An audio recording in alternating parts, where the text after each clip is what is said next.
Penuntun Saat Teduh Sinode Gereja Kristen Jakarta, Jumat 6 Agustus 2021. Sudah merdeka. Roma pasal 7 ayat yang ke-6.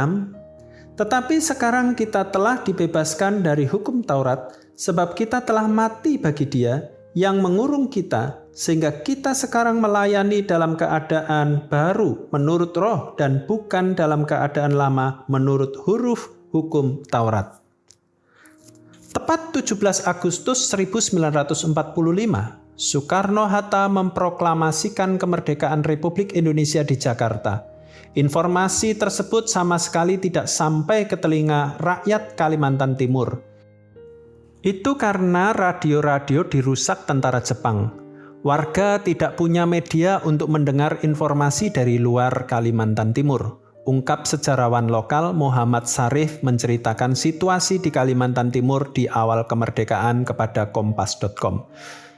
Saat proklamasi, situasi di Samarinda yang menjadi pusat pemerintahan waktu itu masih mencekam. Sebagian besar warga masih mengungsi ke pinggiran kota Samarinda di daerah Lempake karena pesawat sekutu sering melintasi angkasa kota, menembak dan menjatuhkan bom. Pemukiman di pusat kota banyak yang terbakar akibat serangan sekutu kepada Jepang yang menduduki Samarinda sejak 3 Februari 1942. Tepat 19 September 1945 atau 1 bulan setelahnya, baru rakyat Kalimantan Timur mendengar informasi kemerdekaan setelah berita itu dibawa oleh tentara Australia. Melalui suratnya, Rasul Paulus memproklamirkan kepada jemaat di Roma bahwa mereka sudah dibebaskan dari perhambaan hukum Taurat. Hukum Taurat yang selama ini mengurung atau dalam terjemahan lain dikatakan menguasai orang percaya di Roma yang membuat mereka tidak dapat menerima kebebasan dari Kristus.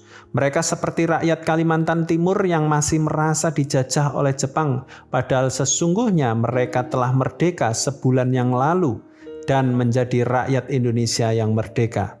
Banyak jemaat di Roma yang masih menggunakan pola hidup yang lama, meskipun mereka sudah menjadi orang Kristen. Mereka tidak memiliki kebebasan untuk melayani dalam keadaan baru menurut roh.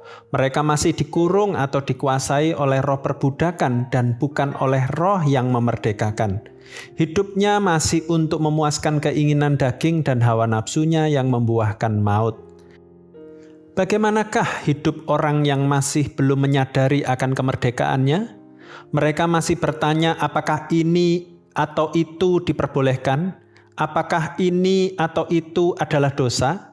Orang yang bertanya seperti itu masih merasa di bawah hukum perbudakan atau Taurat. Padahal sesungguhnya kita adalah orang-orang yang telah merdeka. Merdeka oleh karena Kristus telah mati untuk semua dosa kita. Bagi orang yang telah dimerdekakan, sebaiknya yang perlu ditanyakan bukan ini boleh atau tidak, dosa atau tidak, tetapi apakah ini menyenangkan hati Tuhan atau tidak. Kemerdekaan yang telah diterimanya digunakan untuk memuliakan nama Tuhan dan menjadi saluran berkat bagi sesamanya. Hanya orang-orang yang telah dimerdekakanlah yang mampu melakukan banyak hal yang hasilnya dapat menyenangkan hati Tuhan.